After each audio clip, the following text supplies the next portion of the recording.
Most successful కృష్ణగాడి వీరబ్రహ్మ కదా తర్వాత కూడా మీకు చాలా రోజులు సరైన ఆఫర్ రాలేదు. నేనేమంటానంటే నా ఫేస్ కాదు నా రసం వినిపించాలి కనిపించాలి అని నేను ఫీల్ అవుతాను అనమాట. బట్ ఈ రోజుల్లో అలా లేదు.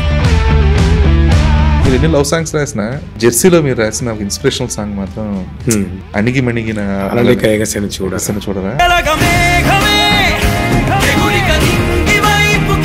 ఇష్టమైన మూమెంట్ ఏంటంటే వెన్ శ్రద్ధ గెట్స్ ప్రెగ్నెంట్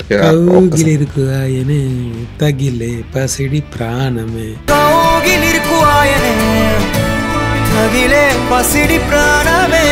ఇక్కడ మీకు ఇంట్రెస్టింగ్ విషయం చెప్పాల్సింది ఏంటంటే మీకు సినిమా రిలీజ్ కంటే ముందు కంటే రిలీజ్ తర్వాత ఎక్కువ హిట్ అయింది సాంగ్. అది అసలు సాంగ్ రెడీ లేదండి, రేపు రిలీజ్ అనగా ఇవాళ రికార్డ్ చేసిన సాంగ్ అనమాట.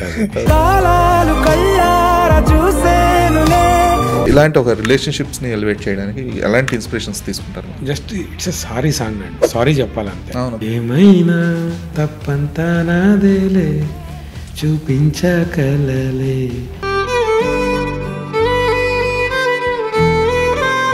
డైరెక్టర్ కానీ రైటర్ కానీ స్టోరీ అనేది ఎంతవరకు చెప్పాలి సార్ ఒక లిరిక్ రైటర్ కి? కొన్ని ఉంటాయి లవ్ సాంగ్స్ సార్ రాసేయండి అంటారు. ఏం లవ్ రా, ఎందుకు లవ్, ఇంకా కొన్ని దారుణంగా ఇంటర్వెల్ ముందు సాంగ్ రాసేయండి. ఇలా జరిగాయి చాలా. కారుకి వాడికి ఉన్న బాండింగ్ అనమాట. మాటే వినదు కంటే కారు వినట్లేదు. విజయ్ దేవరకొండ కారుకి లవ్ సాంగ్ మీరు రాసింది. ఎగ్జాక్ట్లీ. మ్యూజిక్ డైరెక్టర్స్ కంటే కూడా లిరిక్ రైటర్స్ కి ఎక్కువ అన్యాయం జరుగుతుందని నేను అనుకుంటున్నాను. అసలు రెస్పెక్ట్ లేదు. First of all audio functions ఉన్నప్పుడే నేను వెళ్ళి ఫంక్షన్స్ కి కూర్చొని పిలుస్తారేమో అని చెప్పి పిలవకపోతే వెనక్కి వెళ్ళిపోయిన సందర్భాలు చాలా ఉన్నాయి.